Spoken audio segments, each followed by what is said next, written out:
lição de número 9 é a lição de hoje.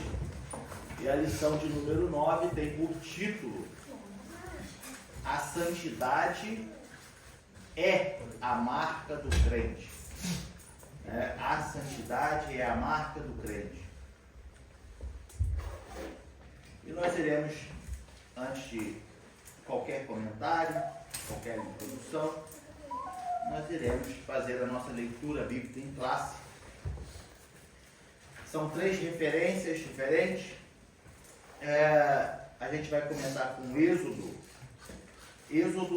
19, capítulo 19, versículos 5 e 6. Depois nós vamos para Romanos, capítulo 12, versículo 1 e 2. E 1 Pedro 2, versículos 9 e 10. Só que eu gostaria de dividir. Eu gostaria que uns abrissem em Êxodo, outros em Romanos e outros em 1 Pedro. Vamos pegar 3 irmãos. 3 irmãos para cada um ler uma referência. Eu sei que tem na tela aqui à frente, mas se você puder abrir a sua Bíblia e ler na sua Bíblia, eu acho que fica mais íntimo. Então, vamos pedir ao irmão Luiz que leia em Êxodo 19, versículos 5 e 6. Vamos pedir à irmã Francine que leia Romanos, capítulo 12, versículos 1 e 2. E deixa eu ver mais aqui. Vou botar o Josué. Josué nunca leu, né, Josué? Vai lá, Josué. 1 Pedro, capítulo 2, é lá no final da Bíblia, perto de Apocalipse. Vai em Apocalipse e volta um pouquinho que tu vai achar. Apocalipse sabe onde é, né? Então, volta um pouquinho, vai voltando, tu vai achar 1 Pedro, 2 Pedro. Aí vai em 1 Pedro, capítulo 2, versículo 9 e 10. Achou? Tá, então vamos começar com o Luiz, depois a irmã Francine e depois tu lê por último. Agora, pois, se diligentemente ouvirdes a minha voz e guardardes a minha aliança, então sereis a minha propriedade peculiar entre todos os povos, porque toda a terra é minha. Vós me sereis reino de sacerdotes e nação santa. São estas as palavras que falarás aos filhos de Israel. Francine. Rogo-vos, pois, irmãos, pela compaixão de Deus, que apresenteis os vossos corpos em sacrifício vivo, santo e agradável a Deus, que é o vosso culto racional. E não vos conformeis com este mundo, mas transformai-vos pela renovação do vosso entendimento, para que experimenteis qual seja a boa, agradável e perfeita vontade de Deus. Josué. Mas vocês são a raça escolhida, os sacerdotes do rei, a nação completamente dedicada a Deus, o povo que pertence a Ele. Vocês foram escolhidos para anunciar os atos poderosos de Deus, que os chamou da escuridão para a sua maravilha da luz. Antes, vocês não eram um povo de Deus, mas agora são seu povo. Antes, não conheciam a misericórdia de Deus, e agora já receberam sua misericórdia. Amém. Amém, igreja? Amém. Graças a Deus. Lição de número 9, a santidade é a marca do crente. Antes da gente entrar no assunto da lição, algo que muitos têm perdido é a santidade. E como a lição diz que a santidade é a marca do crente, a marca do cristão, não tem como eu ser cristão e não ser santo. Meu irmão, mas ninguém é santo. Ninguém é santo. Eu não estou falando de santo no sentido de que não devo cometer nenhum erro, nenhum pecado. Porque pecamos. Pecamos ao pensar, pecamos ao olhar. O pecado ainda está na terra, o pecado, a gente está no pecado, a gente vai pecar. Só que ser santo é ser separado. Ser santo é não se misturar. Ser santo é não cometer as mesmas coisas que o mundo comete. Isso é ser santo. Por isso a lição diz que a santidade é a marca do crente. O crente que não é separado do mundo, ele não está em santidade. Sabe, aquele crente, aquele irmão que vem à igreja, está sempre à igreja, mas a sua vida íntima, a sua vida particular, a sua vida no trabalho, em casa, na escola, é uma vida que as pessoas olham para ele e não sabem que ele é crente, porque não há nada nele que mostre a sua fé, que revele a sua crença. Não se comporta como um cristão, não fala como um cristão, atitudes que não são de um cristão. Então, tem muitos irmãos que estão perdendo a sua identidade, a sua marca, a sua santidade. E na lição de hoje, a gente vai ver que a santidade, desde a época do tabernáculo, tirar o quadro, eu ia contar para o quadro, mas tirar o quadro. Desde a época do tabernáculo, já era a intenção de Deus que o povo tivesse uma marca, a santidade, e fosse diferente de outros povos. Aí vem Jesus, Novo Testamento, e continua enfatizando, olha, vocês precisam ser santos, vocês precisam ser separados, vocês precisam ser diferentes. Entende? Então, desde o Antigo Testamento até o Novo Testamento, até os dias de hoje, Deus ainda exige de nós a santidade, a separação. Nós devemos ser separados, nós devemos ser diferentes. Por isso que ele diz que nós somos a luz do mundo. Porque o mundo tem que olhar para nós e ver algo diferente. E esse algo diferente deve despertar no mundo o interesse de querer conhecer o algo diferente na nossa vida. Por isso, mais uma vez eu digo, Deus o tempo inteiro corrigia o povo de Israel. Olha, vocês não podem praticar as mesmas coisas que os outros povos. Olha, vocês têm que ser santos. Vocês têm que ser um povo diferente. Porque as outras nações têm que olhar para vocês e ver que há um Deus sobre vocês. Agora, se vocês cometerem as mesmas coisas que as outras nações, vão se misturar. Que diferença haverá no meio do povo?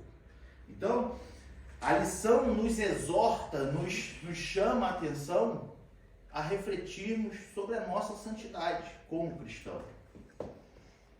Porque a santidade deve ser a nossa marca. E isso, meus irmãos, vai custar certas coisas em nossa vida. Isso vai custar certas coisas em nossa vida. Pode ter certeza que muitas das vezes você vai ser discriminado, você vai sofrer preconceito, você vai perder amizades, você vai passar por bobo. Mas nós temos que ser diferentes, nós temos que ser separados. A grande maioria das vezes, as pessoas não vão concordar com a sua opinião, com o seu ponto de vista, não vão concordar com a sua fé, mas nós temos que manter a nossa marca. Nós temos que ser diferentes. Essa é a identidade que Cristo quer para a sua igreja. A diferença. Não importa se estamos sofrendo ataque ataque verbal, ataque preconceituoso, de todo gênero que possa haver, desde que a gente esteja fazendo e sendo a diferença onde nós estamos. Porque, gostando ou não os outros de Deus, eles sempre vão saber que existe um Deus sobre a sua vida. E de uma certa forma, o nome de Deus está sendo lembrado. O nome de Deus está sendo glorificado. A marca do crente é a santidade. E a santidade foi exigida desde o Antigo Testamento. Para a gente começar o nosso assunto, os irmãos depois leem Levítico, o livro de Levítico. A gente, se não me falha a memória, a gente já teve um trimestre aqui, bem antes, bem no passado, falando sobre o livro de Levítico. Tá? O livro de Levítico são as leis aplicadas, são os serviços dentro do tabernáculo sendo orientado, o que é para cada coisa, que hora que funciona cada coisa, cada utensílio, cada comportamento, cada veste. O sacerdote, para sair do pátio para o lugar santo, ele tinha que trocar de roupa para sair do meio do povo, para entrar no pátio, ele tinha que trocar de roupa. Depois que ele fazia o sacrifício, ele tinha que se lavar para entrar no lugar santo, porque estava sujo de sangue. Sangue de quê? Sangue do pecado. Então ele não podia entrar sujo de sangue do pecado, ou sangue que foi derramado para perdão de pecado, no lugar santo, porque Deus é puro. Então ele tinha. Então, se os irmãos pegarem e leiam o livro de Levítico, os irmãos vão entender toda essa estrutura, como funcionava no Antigo Testamento, lá no tabernáculo. Então, o Senhor, Deus, desde quando estabeleceu o tabernáculo, olha, eu quero que construa o tabernáculo, uma tenda, para que eu possa habitar no meio de vós. Começa aí. Isso mostra a aliança que Deus tem para com o povo. Estou tirando vocês do Egito. O povo estava escravizado no Egito. Deus liberta o povo do Egito. Só que Deus não encaminha o povo para o deserto sozinho. Ele fala, olha, eu quero habitar no meio de vós. Só que, para eu habitar no meio de vós, algumas coisas têm que mudar. É o que ele fala para nós hoje. Para que eu possa habitar na sua vida, alguma coisa tem que mudar. Ou algumas coisas têm que mudar na sua vida. Não é porque ele quer habitar na sua vida que ele vai habitar do jeito que você está. Não, você chega como está. Mas depois, o que Jesus fala? Negue-se a si mesmo. Jesus, ele fala, olha, quer vir após mim? Então tem que negar a si mesmo. As coisas que estão no seu corpo, as coisas que estão no seu templo, tem que ser negadas. Coisas que podem impedir a presença de Deus na sua vida. A presença de Deus no nosso meio. Então Deus fala para com o povo, olha, eu vou habitar no meio de vós. Só que para eu habitar no meio de vós, tem que ter regra. Tem que ter santidade. Tem que ter separação.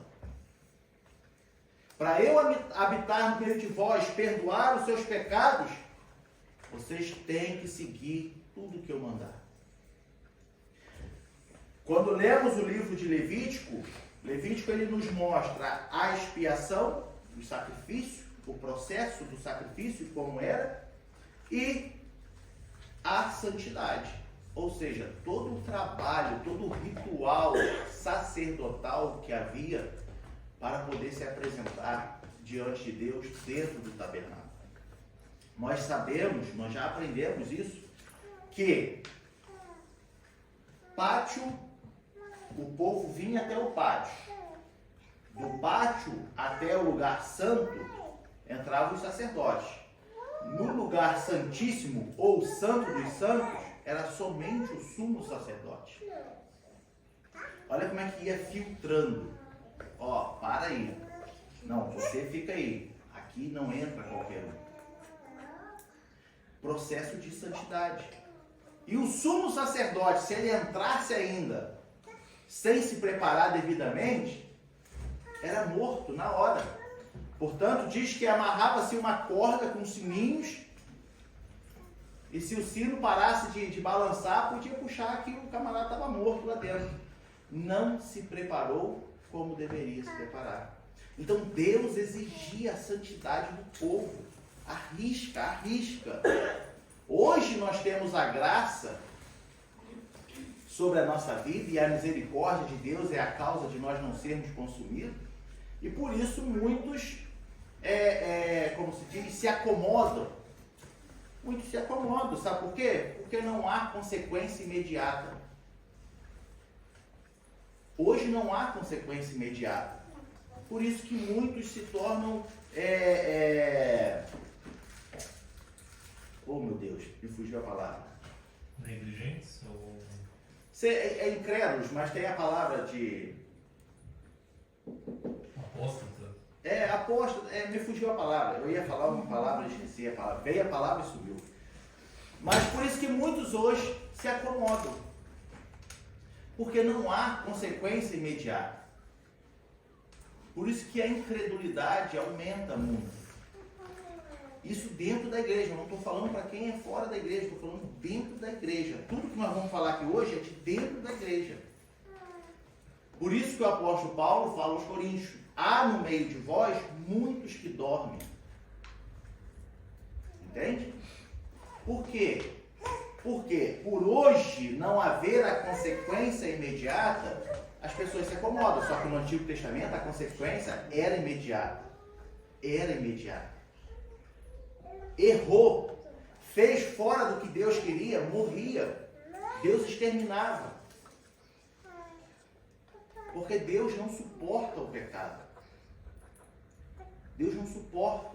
E para que aquilo não contaminasse os outros, Deus limpava do meio do povo. Deus limpava. Aí hoje nós temos a comodidade, hoje nós temos o conforto e a gente se acomoda. E o temor de muitos vão se esfriando. Entende? O temor. Como que a gente já falou aqui uma outra lição sobre o temor. Né? O temor é o respeito. Sabe aquela pessoa que você ama muito aqui nessa vida, que você só em pensar nela, você pensa assim: eu não posso decepcionar essa pessoa. Se você só em pensar que você pode fazer algo e essa pessoa não gostar, aquilo já te dói. Quando você ama muito uma pessoa. Isso é o temor. E nós devemos ter esse temor a Deus. Só em pensar que Deus pode não se agradar do meu comportamento, isso deveria me incomodar. Isso deveria falar: não, peraí, eu não vou fazer isso. Nós temos que lutar contra a nossa carne. A carne está ali, viva. E a carne está o tempo inteiro, o quê? Te motivando. Está o quê? Te incentivando a fazer coisas que vai contra o Espírito. Por isso que a carne luta contra o Espírito e o Espírito contra a carne. Então Deus exigia do povo e o povo tinha que seguir à risca. Como a lição, o escritor nos diz aqui na lição, Deus estabeleceu a aliança com os hebreus e essa aliança exigia santidade e compromisso. Para quê? Para que os outros povos pudessem ter conhecimento de Deus. Não tem como o mundo ver Cristo em nós se nós não formos santos. Não tem como o mundo ver Cristo na ADM Berlim se a gente viver de qualquer maneira. A gente não está cumprindo com o nosso papel como igreja aqui na Terra, aqui em Berlim. Porque que diferença que a gente está fazendo? As pessoas que te conhecem, elas estão vendo Cristo em ti? Que diferença nós estamos fazendo como igreja de Cristo, ADM Berlim, aqui? A aliança que Deus fez para com o povo exigia a santidade para que os outros povos pudessem ver Deus neles. Não é para que eles fossem melhor. Nós somos os melhores, nós somos os bambambãs das nações. Não! mas para que o povo pudesse chegar ao conhecimento de Deus. Só que o povo estava sempre numa corda bamba, né? Como é até hoje. Como o presbiteriano costuma dizer, né? É um ciclo, né? Uma hora está certinho, outra hora está lá embaixo, uma hora está lá em cima, uma hora está lá embaixo. Só que a gente não pode se acomodar com isso. Ah, meu irmão, mas é assim a vida. Tá vendo que desde o Antigo Testamento o povo sempre foi assim e assim que vai ser. Então Deus sabe todas as coisas. Não, se todo mundo pensar dessa forma, a igreja acaba. Perde a sua identidade. Pode falar.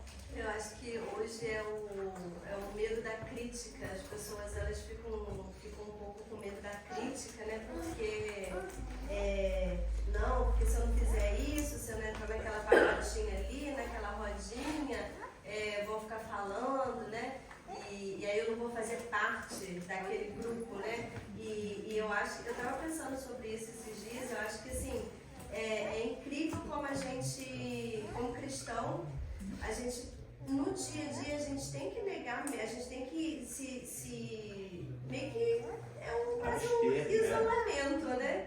Assim, de tipo, não vou participar ali porque não me convém estar ali, né? Naquele lugar. E às vezes é um ambiente do dia a dia, né? E aí eu até me perguntei, nossa, eu sou estranha, né?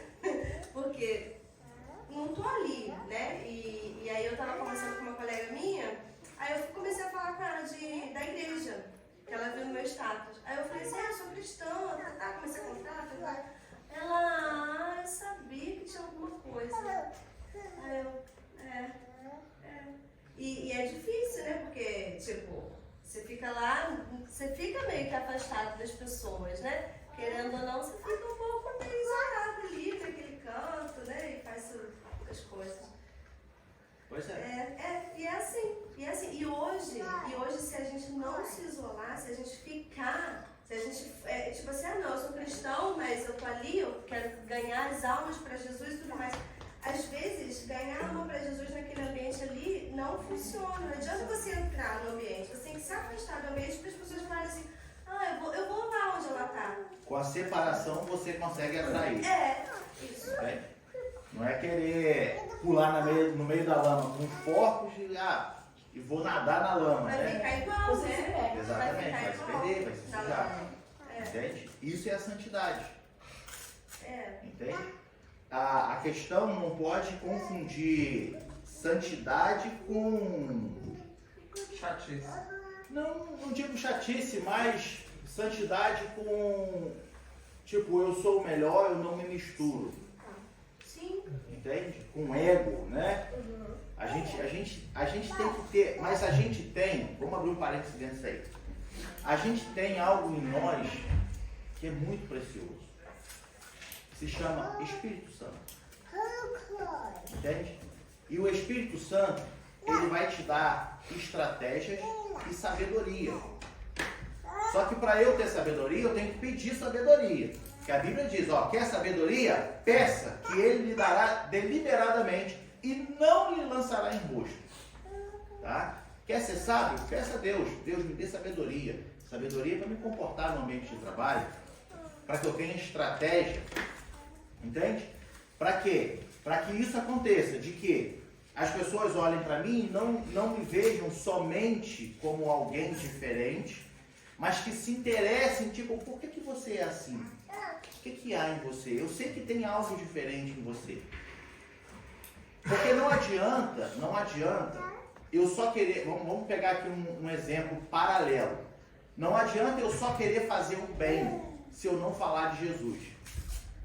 Entende? Então não adianta, vamos pegar uma coisa paralela, tá? À santidade. Não adianta eu ir para a rua e dar esmola, dar comida para os mendigos e tudo, se eu não estou falando de Jesus para eles. Eu devo dar comida e esmola, não esmola, né? Esmola é um termo muito pesado, mas eu devo dar comida, devo ajudar aquela pessoa para falar de Jesus. Entende? Então não adianta eu querer ser santo, eu não me misturo com ninguém. Tá, e eu também não falo de Jesus com ninguém. Então meio que perde o propósito. Entende? É um orgulho, né? Não, mas e o que acontece? Às vezes a gente mesmo cria uma barreira para nós mesmos. A santidade não é uma proteção. Não é proteção. Eu acho que acontece muito, a gente vê isso muito nos mais ortodoxos e tudo mais, é que entende a santidade como uma forma de não se sujar com o mundo apenas. Na verdade, o objetivo da santidade é, como o pastor falou, é porque se nós somos um tesouro dentro de um vaso de barro. É para que essa santidade seja protegida, porque às vezes você vai chegar lá e essas pessoas precisam ter acesso a isso. Não é acesso a mim, a você, tipo, sem chegar perto disso não vai mudar nada a tua vida. É isso aí. Entendeu? Mas assim, e às vezes você está num lugar, mas você traz acesso a isso. Mas assim, não, existe um tesouro nesse vaso de barro aqui, que é isso que faz a diferença. Esse tesouro também pode estar dentro de você. E você usou uma expressão interessante, que não é medo de se sujar, mas o meu dever é limpar onde está sujo. Entende? Porque, como ele disse, às vezes a pessoa usa a santidade como proteção. Não vou me sujar. Não, o fariseu lá, né? Exatamente. Só que a minha santidade não é para eu me sujar, mas é para limpar quem está sujo. Entende? Então, aonde eu estou, como Jesus falou, e a gente já comentou, vou falar de novo. Aonde eu estou, eu devo ser luz. Aonde eu estou, eu devo ser sal da terra. Então, a minha santidade, foi bem colocado, não é para eu me proteger. Que é o que a gente está falando aqui. O que Deus exigia do povo? Santidade. Para quê? Para que os outros vissem Deus. Então não era para proteger o povo. Não era. Quem protege o povo é Deus, não é a nossa ação, é a nossa atitude. Exatamente. Não é a nossa santidade, é a nossa santificação. A santidade é uma reação a um Deus que é santo. Não é uma atitude para alcançar um Deus. Exatamente. Entendeu? Se Ele é santo e reflete em nós, então as pessoas devem olhar para nós e devem entender que há algo diferente. E não que nós nos separamos porque eu não me envolvo, não. Então, meus irmãos, meu irmão, como que eu faço isso? O Espírito Santo na sua vida. Se o teu propósito como servo e serva é proclamar o Evangelho, se o teu propósito é falar de Cristo, se o teu propósito é alcançar outras almas através da sua vida, o Espírito Santo vai te dar estratégias, vai te dar oportunidades. Para quê? Para que as outras pessoas, quando te olharem e ver, nossa, irmã Kátia, nossa, a Kátia é diferente aqui no meio do ambiente de trabalho. Pode falar.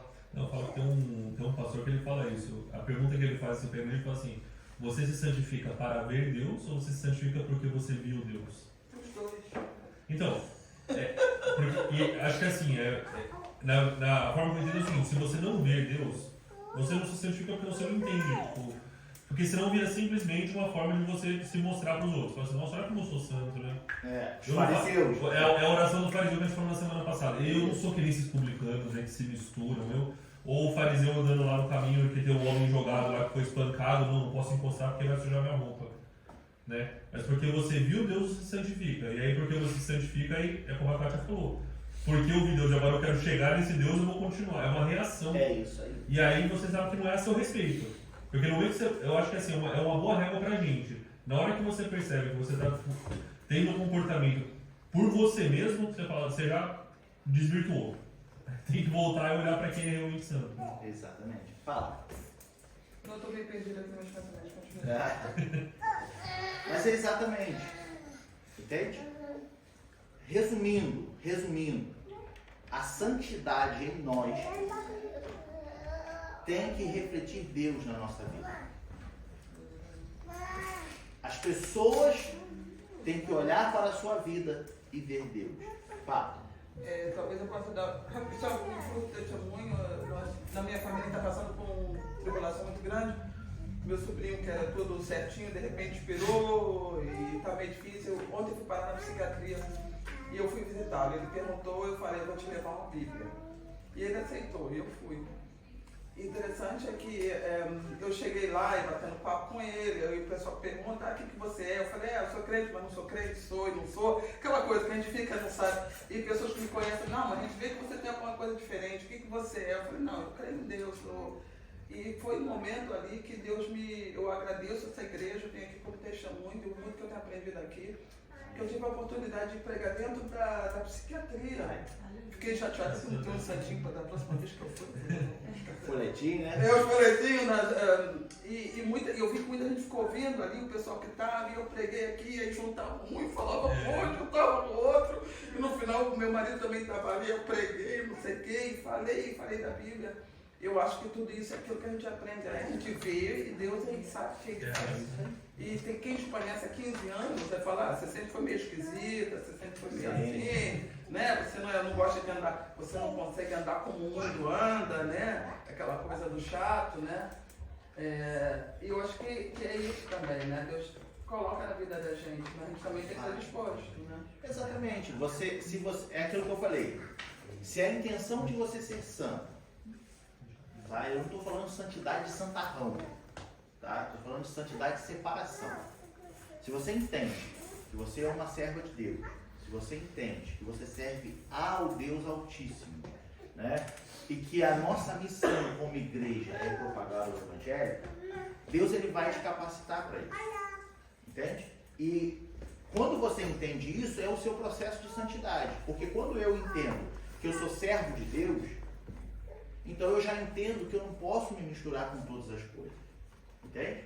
Quando eu entendo que eu sou a igreja de Cristo, ou faço parte da igreja de Cristo, porque eu sozinho não sou igreja, né?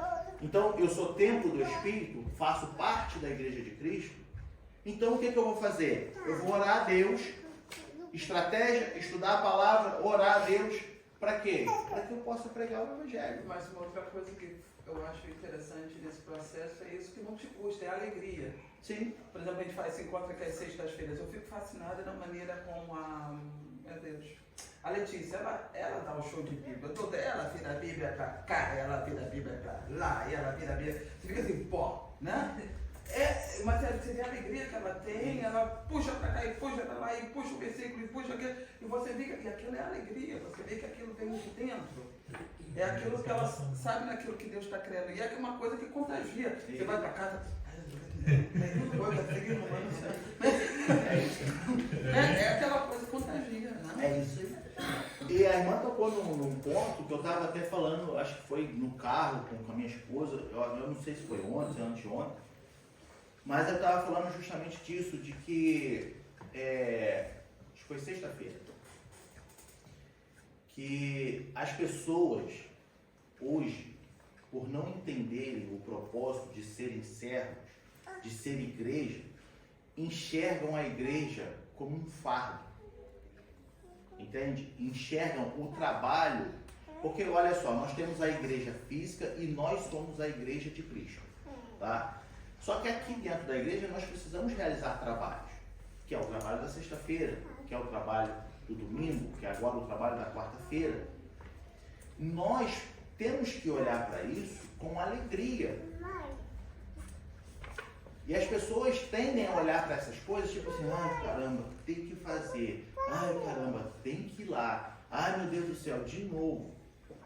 Agora, se eu começo a enxergar e eu entendo que eu sou a igreja de Cristo, e o momento que nós temos aqui reunido é para renovar as nossas forças, para a gente se ajudar, para que quando a gente sair daqui, a gente esteja forte e consiga pregar o Evangelho dentro de uma psiquiatria. Entende? Então, se a gente não está aqui reunido, aprendendo um com o outro, compartilhando das alegrias, a gente vai se esfriando e das tristezas, porque é chorar com os que choram e se alegrar com os que se alegram. De tudo. Entende? Então, quando a gente entende isso, a gente faz com alegria.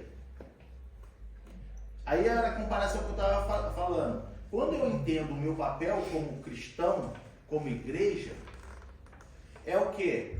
O mesmo prazer que você sente de ser convidado para ir à casa de alguém, tomar um café, participar de uma festa, fazer uma Comer uma coisa, pizza. comer uma pizza, eu vou ter muito mais prazer em estar na igreja. Entende? Em estar fazendo as coisas para Deus, com alegria, e não como fardo. Entende? Só que as pessoas tendem a trocar. Tipo, é o que eu costumo dizer. Às vezes, a pessoa, para vir realizar alguma coisa na igreja, ou participar de alguma coisa na igreja, não dá. Aí você convida para ir à sua casa, é a primeira a chegar. Entende? E chega e feliz da vida, pode falar. Você fez a comparação comigo, eu acho interessante, porque assim, sabe quando você vai pro Brasil e tem aquele prato de comida que você não come muito, tem que você chegar lá e você come, você até... Eu falo, eu cheguei na casa, eu comi uma manga, ela até não tá de chorar. É isso aí. Mas o que eu acho é o seguinte, Jesus fala que o alimento dele é fazer a vontade do Pai.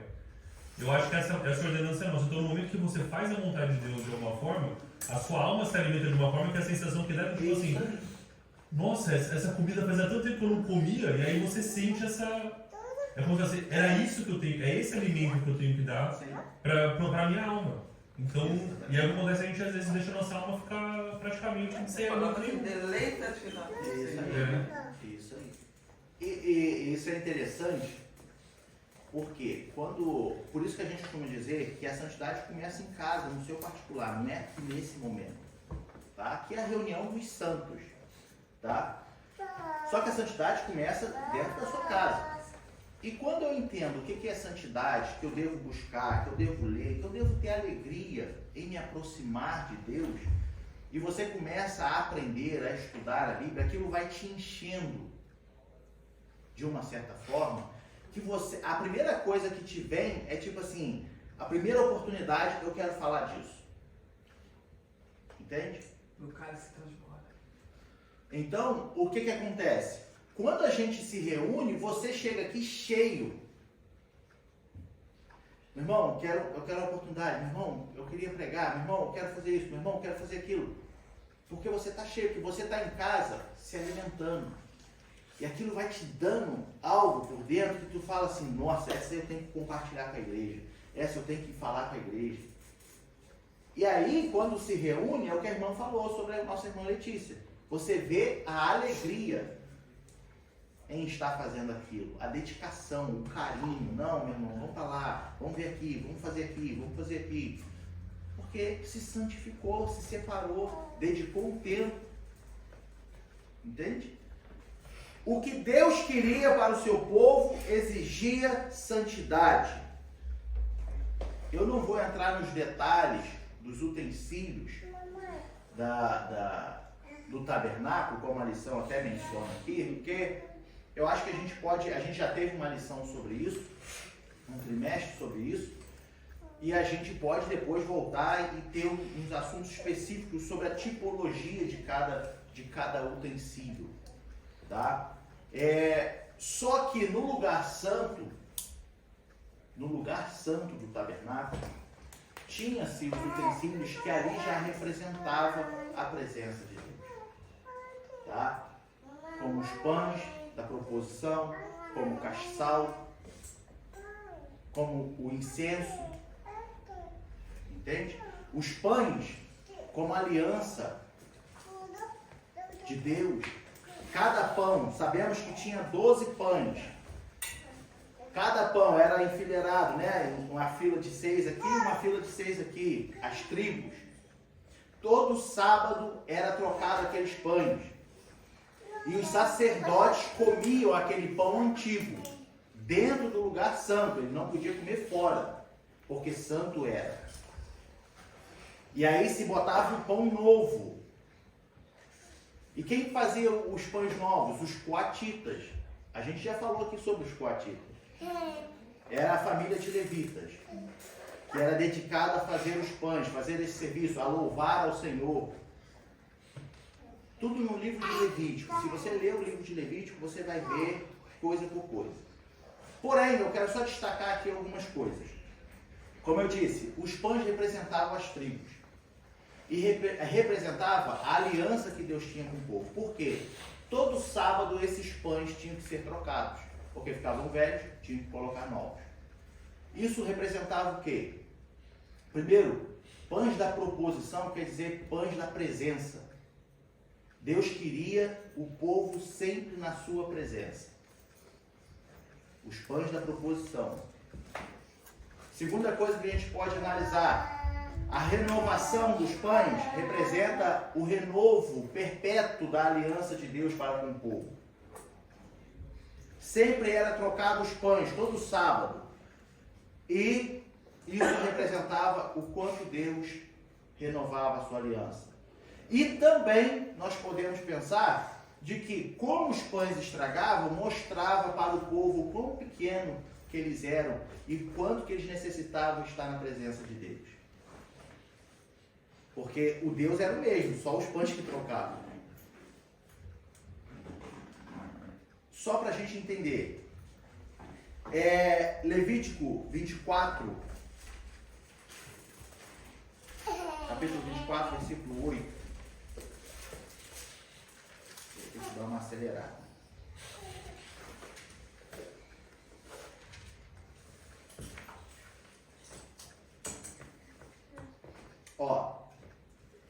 Em cada dia de sábado, isto se porá em ordem perante o Senhor continuamente, pelos filhos de Israel, por concerto perpétuo, aliança. E aí o 9 diz, e será de Arão e de seus filhos, os quais o comerão no lugar santo, porque uma coisa santíssima é para eles, das ofertas queimadas ao Senhor, por estatuto perpétuo. Ele tinha que fazer isso todo sábado. Todo sábado tinha que renovar esses pães. Aliança, concerto perpétuo diante de Deus. Nós temos o castiçal que a lição fala aqui, o castiçal de ouro. Tá? O castiçal de ouro, além de ser para iluminar o lugar santo, precisava de iluminação. Além de ser para iluminar o lugar santo, representava a presença de Deus contínua no meio do povo. A arca da aliança, Deus se manifestava. A presença de Deus era manifesta. E as luzes acesas no lugar santo era a luz de Deus no meio do povo. Que se remete a Cristo no Novo Testamento. Vós sois a luz do mundo. Se remete à igreja no Novo Testamento. E o interessante vamos voltar lá em Levítico 24, versículos 2 e 3.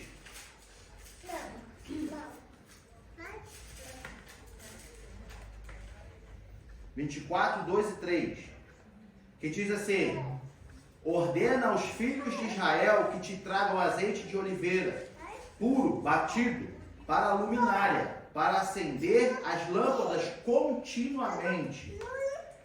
Arão as porás em ordem perante o Senhor continuamente, desde a tarde até a manhã, fora do véu do testemunho, na tenda da congregação. Estatuto perpétuo é pelas gerações. A luz tinha que ficar acesa continuamente, a presença do Senhor no meio do povo. Ele ainda fala do altar de incenso. O altar de incenso era a oração, a adoração do povo. Só que existia uma ordem. Lembra que eu falei que para Deus habitar no meio do povo, o povo tinha, eu vou habitar no meio de vós. E vocês são privilegiados por isso. Só que eu não habito no meio de vós de qualquer maneira. Então, o incenso dentro do tabernáculo, no lugar santo, não podia ser qualquer incenso. Tinha incenso específico. E o incenso representa a adoração do povo, a oração do povo. Tá? Que chega com um cheiro suave às narinas de Deus. E por isso ele fala, olha, não porás qualquer incenso estranho. E os filhos de Arão colocaram uma vez incenso estranho, fogo estranho, e morreram na hora. Vamos ler lá? Levítico, capítulo 10, versículos 1 e 2. Os irmãos podem ver que é tudo Levítico. Então, se os irmãos dedicarem um tempinho, a estudar o livro de Levítico, os irmãos vão entender mais ainda. Aqui a gente está falando bem rápido, superficialmente. Capítulo 10, versículos 1 e 2. Olha só. E os filhos de Arão, Nadab e Abiú, tomaram cada um seu incensário e puseram neles fogo, e puseram incenso sobre ele, e trouxeram fogo estranho perante a face do Senhor, o que lhes não ordenaram. Então saiu fogo de diante do Senhor e os consumiu, e morreram perante o Senhor. Sabe o que Deus está falando aqui? Não adorarão a outros deuses. Não trarão para o meio de vós outras adorações. É isso que está, é a tipologia. É o que representa. No meio da igreja, não traga adoração de coisas estranhas, que não seja Deus. Não adorem a coisas estranhas que não seja Deus. Cuidado com as vossas orações. A quem vocês estão pedindo? É inacreditável, meus irmãos, mas tem crente que faz oração para objetos, como amuleto. É inacreditável, mas tem coisas estranhas, poluindo, corrompendo a adoração do povo de Deus. E Deus fala, para eu habitar no meio de vós, é preciso ter a adoração certa, a oração certa, aquela que Ele ensinou. E nós temos a Bíblia que nos ensina todas as coisas. Se eu medito, se eu estudo, se eu leio, se eu dobro o meu joelho e falo, Deus, eu não estou entendendo nada, Espírito Santo, me ajuda, Ele vai te ajudar a interpretar a Bíblia. E você vai aprender. Só que qual é o teu interesse para isso? Qual é o teu interesse? Olha só, a santidade como purificação do pecado de injustiça. Deus queria que o povo fosse santo e praticasse a justiça. Que justiça é essa? Justiça no hebraico era para expressar o que é reto, o que é direito, o que é certo. Isso é justiça. Que pratica a justiça. Que justiça? Aqui Deus ordenou. Vocês têm que caminhar assim, vocês têm que fazer isso, vocês têm que andar segundo a minha vontade. Se o povo caminhasse com justiça, ou praticasse a justiça, o que é reto, o que é direito, o que é correto, então Deus abençoava. Aí o salmista vem nos dizer assim, Salmo 24, versículo 3.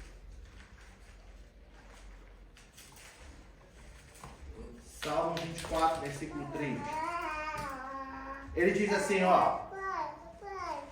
quem subirá ao monte do Senhor? Ou quem estará no seu santo, ou no seu lugar santo? Quem subirá ao monte do Senhor, ou quem estará no seu lugar santo? Aí no versículo 4, o salmista mesmo já responde, aquele que é limpo de mãos e puro de coração, que não entrega a sua alma à vaidade, nem jura enganosamente. Esse vai estar no lugar santo, na posição diante de Deus. Aquele que é limpo de mão e puro de coração. As mãos não estão sujas com o pecado. Teu coração é sincero, é limpo. Você não se entrega à vaidade, não jura enganosamente.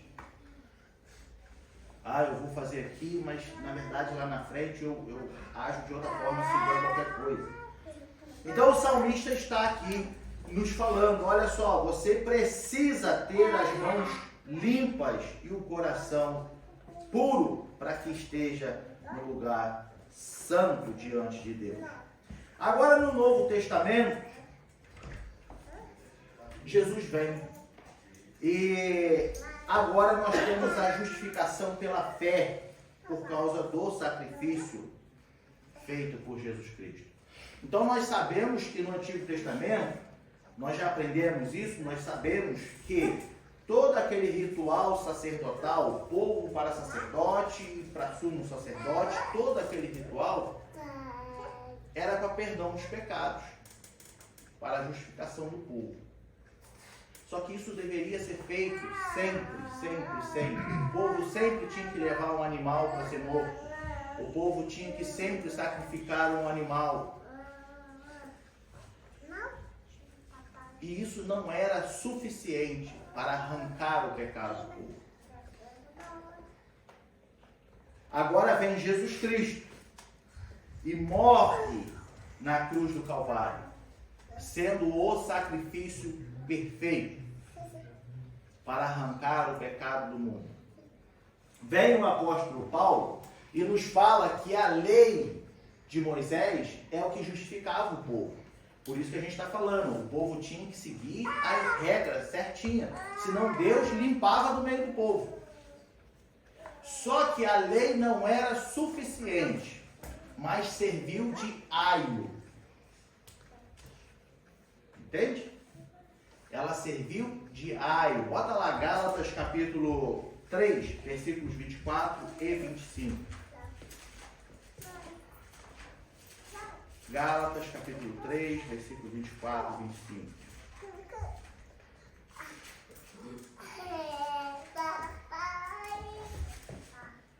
Ó, de maneira que a lei nos serviu de aio para nos conduzir a Cristo, para que pela fé fôssemos justificados. Aí o 25. Mas depois que a fé veio, já não estamos debaixo de aio. O que é aio? É mordomo. Servo. A lei serviu de servo. Ela serviu, ela conduziu a Cristo. Agora que nós estamos em Cristo, não precisamos mais do servo, o serviço da lei. Não precisamos mais da lei de Moisés. Ela só foi para nos conduzir. Por isso, até hoje, nós precisamos entender lá atrás, para que a gente entenda melhor o plano da salvação em Cristo. O antigo confirma o novo, ou o antigo revela o novo, e o novo confirma o antigo. Entende? Tudo no Antigo Testamento está revelando no Novo Testamento. Está revelando o Novo Testamento. Aí quando a gente lê o Novo Testamento, ele confirma o que o Antigo revelou. Então agora, a lei nos conduziu a Cristo e nós estamos em Cristo. Cristo morreu e a sua morte foi acompanhada de alguns sinais. E um dos principais sinais, eu digo, que foi o véu do templo se rasgando. Ou seja, aquele lugar que era inacessível ao povo, pelo sacrifício perfeito de Cristo, ele passa a ser aberto a todos que querem se achegar a Deus. Todos.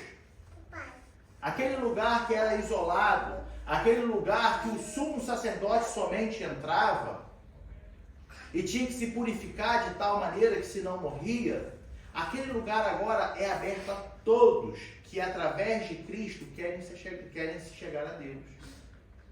Todos. Foi um dos maiores sinais que aconteceu. Por quê? Que eu digo? Porque quando Jesus morreu, a terra ficou escura, a terra tremeu, os mortos ressuscitaram e o véu do templo se rasgou. E era dia de sacrifício quando Jesus morreu. Estava tendo sacrifício. Estava acontecendo culto no templo. Por isso os sacerdotes ficaram assim: o que está acontecendo?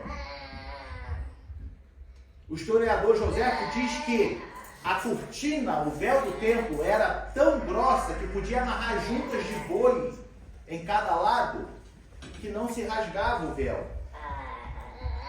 E de repente o véu, de cima a baixo. E houve ali, eu fico imaginando, houve ali como se fosse assim, olha, está livre, está aberto. Está aberto. Acaba agora. Todo esse ritual, todo esse processo. Agora quem quiser chegar a mim, chega, vai chegar diretamente. Pode dobrar o seu joelho, pode falar, pode erguer a sua cabeça e falar comigo. Porque o sacrifício perfeito foi feito. Jesus Cristo cumpriu a sua missão aqui na terra. Ele cumpriu a sua missão. Portanto, quando ele morre, qual é a última frase do Espírito de Jesus fala na cruz? Está consumado. Está consumado é o quê? Pai, cumpri a minha missão. Está feito. Foi feito aquilo que era para ser feito. Foi dado início o plano da salvação. Está consumado. Só que Jesus, ele cumpriu o seu papel, voltou para o céu, mas deixou agora a igreja para ser representante do Evangelho. A igreja agora é representante do Evangelho. Nós somos representantes do Evangelho. Só que Jesus, tão bondoso, nos enviou o Consolador. Eu já trouxe uma palavra aqui falando das funções do Espírito Santo. Depois nós podemos falar de novo.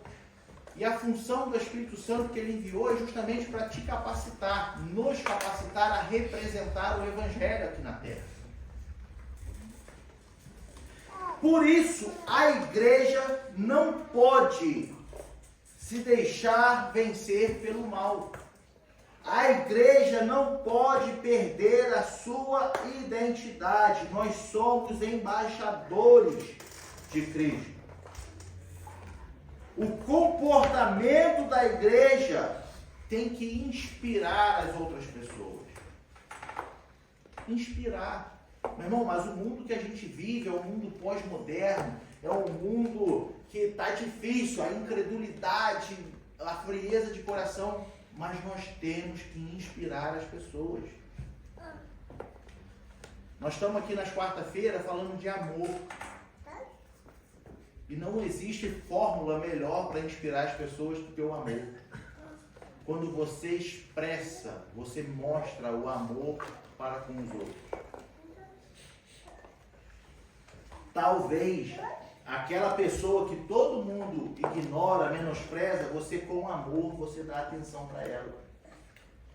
Porque você não está olhando com os seus olhos, mas você olha com os olhos de amor de Deus para conosco. Então, quando eu olho para o meu próximo, eu olho com amor. O mesmo amor que Deus olhou para nós. Quer forma melhor de expressar, de replicar, de ser referenciado como igreja de Cristo? Eu não preciso fazer muitas coisas. Agora, se eu estou na direção de Deus, na vontade de Deus, as coisas começam a acontecer na minha vida, o meu comportamento muda. A minha forma de tratar as pessoas muda. E a gente começa a mostrar a Deus. Muitas igrejas têm perdido o seu respeito porque têm perdido a sua identidade. Muitas igrejas.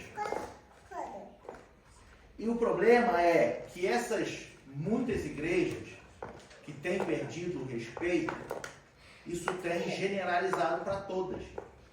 Porque é como a gente costuma dizer, né? A pessoa lá fora, ela não vai falar assim, não, aquela igreja ali é ruim. Aquela igreja ali, o pastor é safado. Não, eles vão falar assim, crente é tudo igual.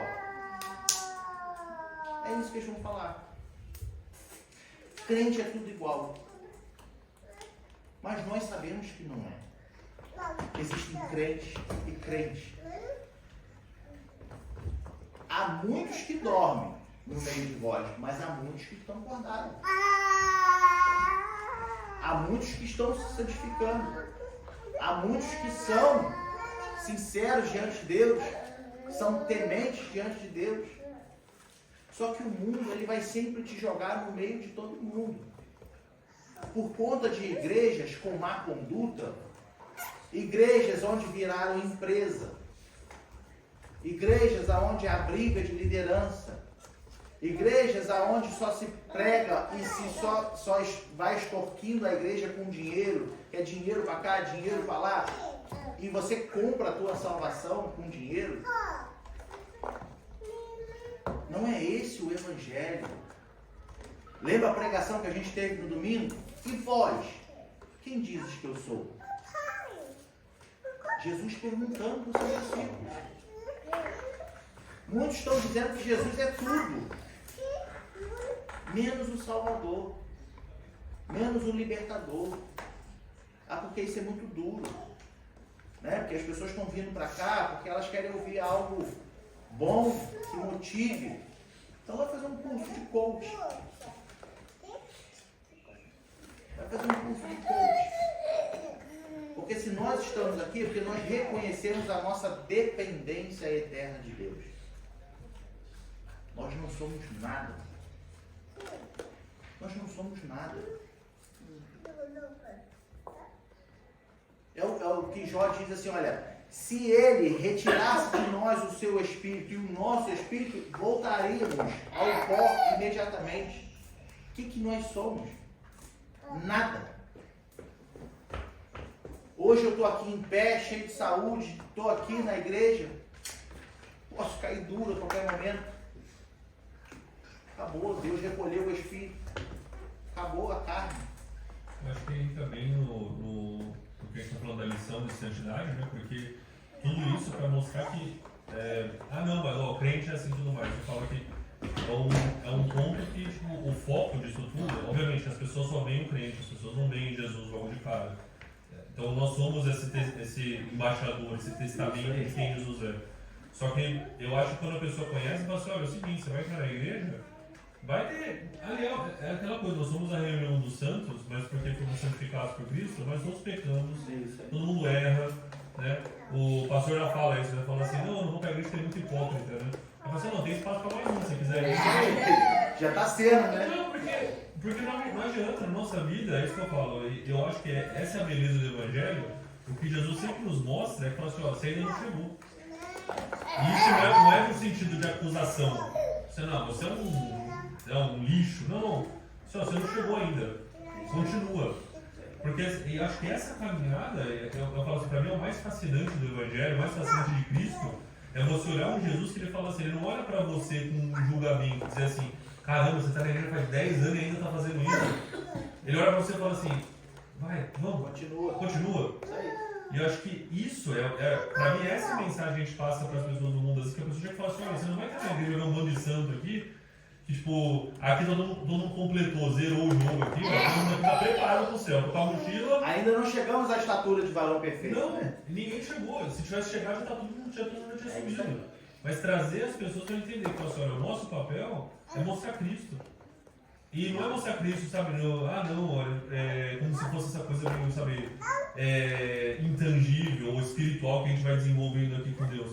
É a forma tangível. É a forma como você faz as pequenas coisas e tudo mais. Isso. E a pessoa entender que, assim, olha, é o que você falou no começo da lição, pastor. É o seguinte, ó, a porta está aberta e tudo mais, mas agora você quer seguir? Tem que fazer igual todo mundo aqui está fazendo, né? Isso é assim mesmo. Pega a tua cruz. E aí que começa a jornada, né? Aí que começa a jornada, porque tem muita coisa na tua vida que tu não consegue negar.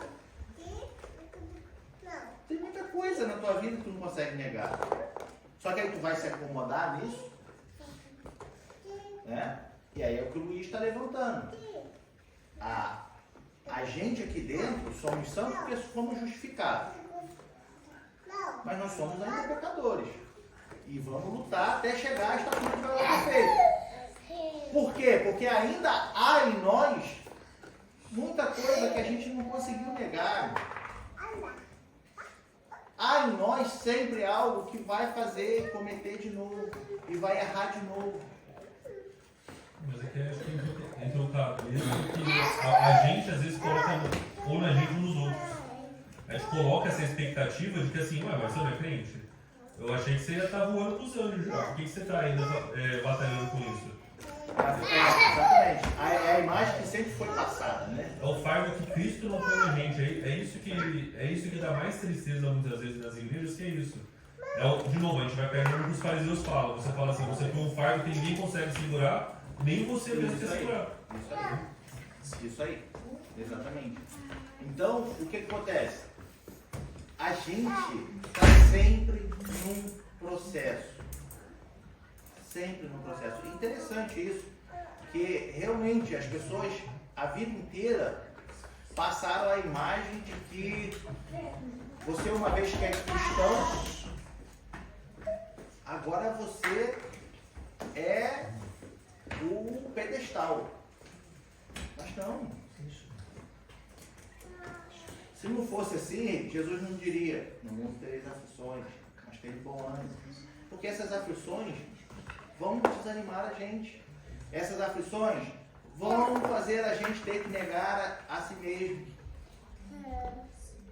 As tribulações, as perseguições. Nós somos falhos. O que o apóstolo Paulo fala? Aquilo que eu não quero fazer, eu faço. E aquilo que eu quero fazer, eu não faço. Se Paulo passar por isso, né? Imagina a gente, né? Paulo sendo Paulo. Agora imagina nós. Entende? Precisamos entender a nossa posição como igreja. Só que eu não posso me acomodar nos meus defeitos e nas minhas falhas. Mas eu preciso buscar sempre a santificação. Eu preciso buscar sempre ser renovado. Senão eu não vou conseguir chegar e nem mostrar Deus na minha vida. Veja bem.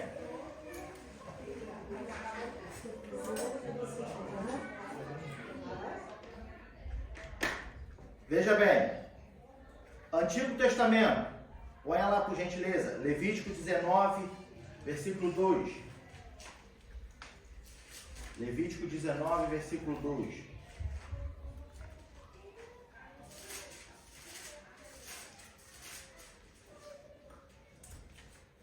Olha, fala a toda a congregação dos filhos de Israel e diz-lhes: santos sereis, porque eu, o Senhor vosso Deus, sou santo. Aí vamos lá para 1 Pedro.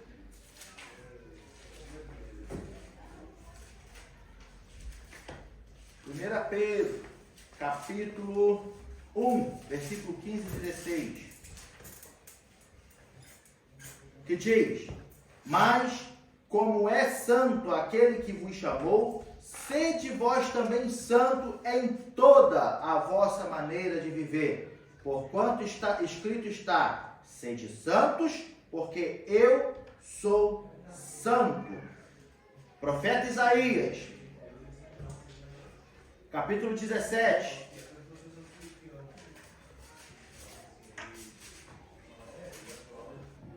Versículo 7. Naquele dia atentará o homem para o seu Criador, e os seus olhos olharão para o Santo de Israel. Capítulo 41, versículo 14.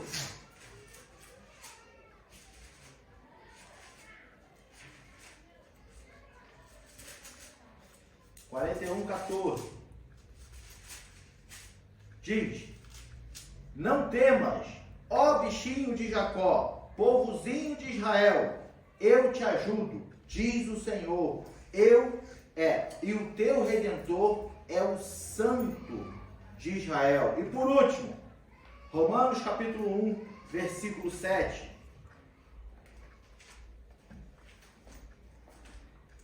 Romanos capítulo 1, versículo 7.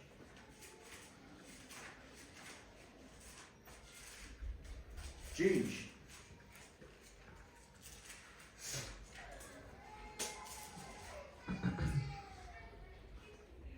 a todos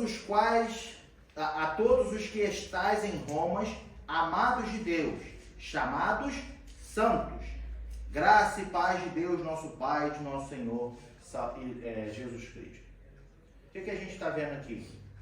Antigo Testamento, até agora, a Bíblia nos exorta, nos manda ser santo, ser separado, para que o mundo veja em nós Cristo.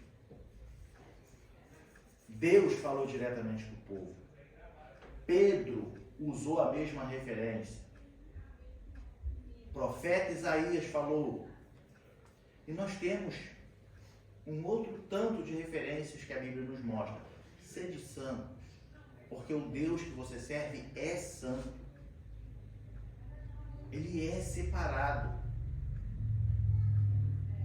Sejam separados, sejam diferentes, sejam luz, sejam sal. Não se misturem. Para a gente encerrar, o nosso culto deve ser um culto racional. Nós devemos entregar, como o apóstolo Paulo fala aqui em Romanos capítulo 12, versículo 1. 12:1 de Romanos. Rogo-vos, pois, irmãos, pela compaixão de Deus. Veja o que ele está falando. Olha, eu rogo a vocês, irmãos, pela compaixão de Deus. Da mesma forma que Deus amou vocês e mandou Jesus, eu rogo a vocês, olha só, que apresenteis o vosso corpo em sacrifício vivo, santo e agradável a Deus, que é o vosso culto racional. Vamos lá, rapidamente. Sacrifício vivo. Primeira coisa, sacrifício verdadeiro. Sacrifício verdadeiro. A primeira referência que nós temos, você pode correlacionar, o sacrifício no tabernáculo era como? Morte de animal, derramamento de sangue. O derramamento de sangue já foi feito por nós, Jesus, o sacrifício perfeito. Agora nós temos que fazer o sacrifício vivo. O sacrifício verdadeiro. Ou seja, com amor, devoção, sinceridade. Segundo, vivo como templo do Espírito Santo, porém morto para o pecado. Nós fazemos o sacrifício vivo como templo do Espírito Santo diante de Deus, mas mortos para o pecado. Não me misturo, não compactuo, não pratico os mesmos atos. Eu sou santo, eu sou diferente. Terceiro, agora o sacrifício vivo, porque sacrificamos muitas coisas para estar na presença de Deus. Você faz sacrifício todo dia para trabalhar, não faz? Sacrifício vivo. Todo dia você tem que sair para trabalhar. E nem todo dia você acorda disposto para trabalhar. Como também nem todo dia a gente acorda disposto a vir à igreja pela manhã. É a carne, não é o espírito. O espírito quer, a alma quer, mas a carne não quer. E aí entra o sacrifício vivo. Eu não vou ceder à preguiça da minha carne. Não é o que você faz para o trabalho?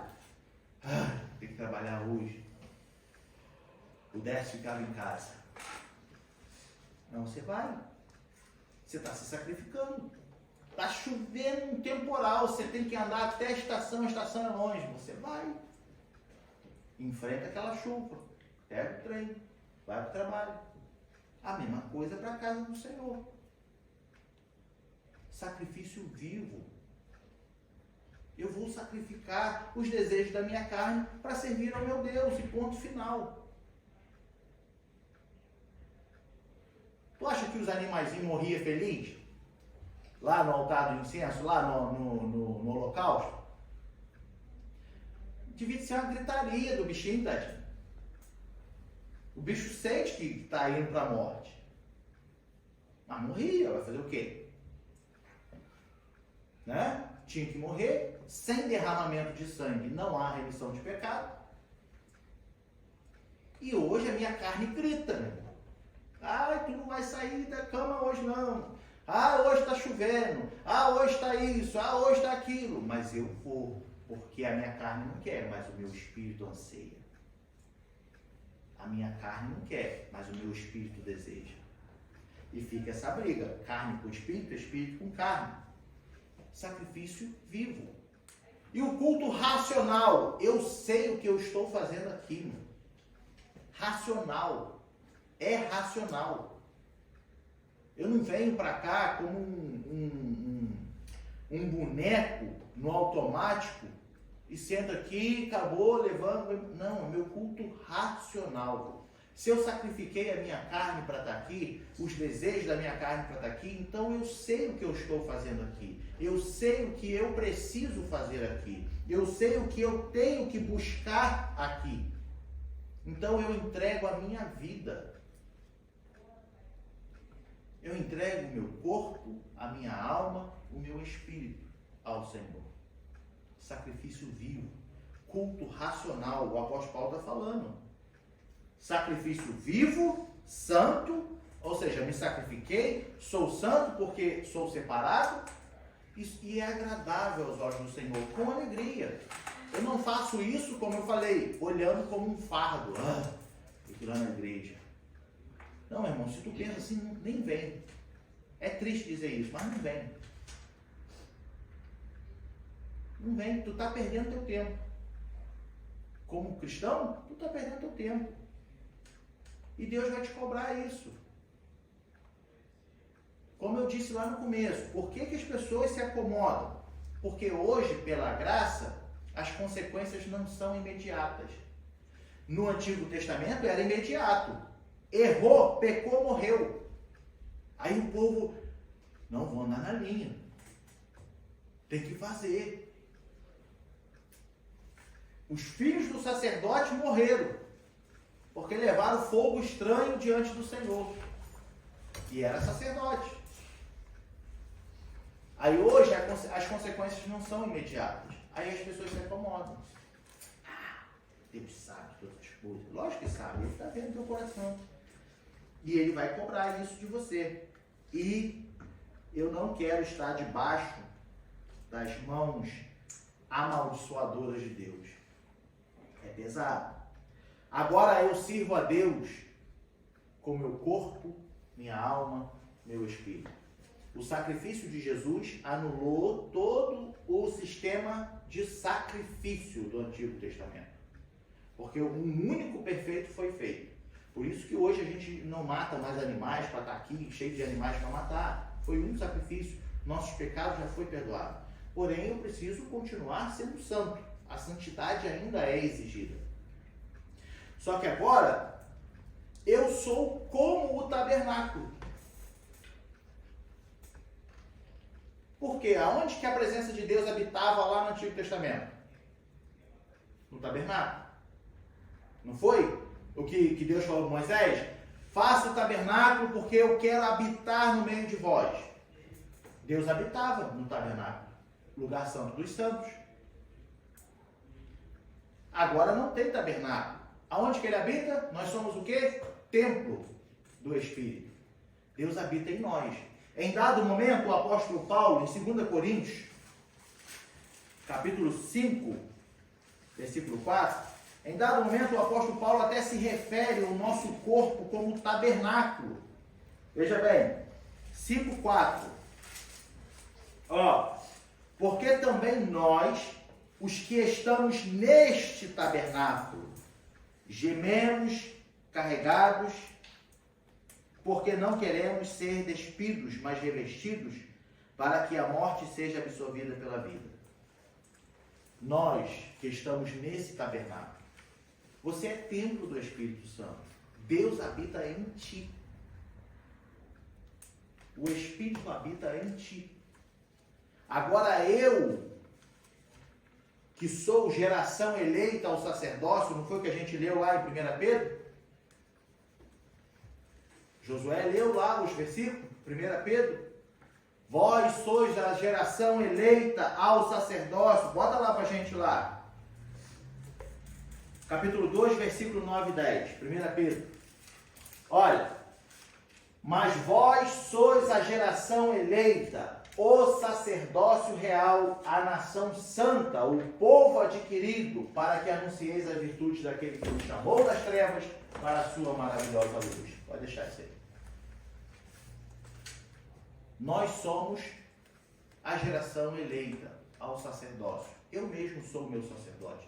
Eu não preciso de que alguém leve um sacrifício e interceda a Deus por mim. Eu agora, com o meu tabernáculo, com o meu templo, eu ofereço a minha vida, eu sacrifico como sacrifício vivo diante de Deus. E me coloco diante de Deus. Eu faço isso. Eu não preciso ter alguém que faça isso por mim, porque esse alguém foi Jesus Cristo e já fez.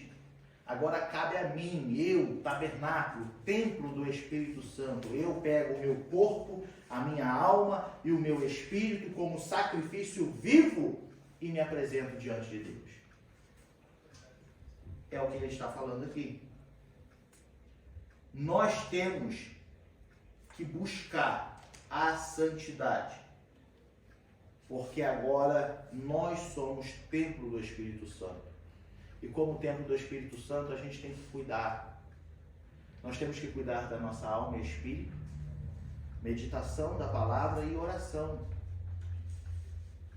E nós temos que cuidar também da parte externa, porque, de uma certa forma, a parte externa reflete a parte interna. Entende? Se eu não cuido da minha vida, da minha saúde física, que templo sou eu? Se eu não me cuido, eu não tenho amor pelo templo, eu tenho que cuidar. Eu não estou falando de vaidade, de ser, eu estou falando de cuidados.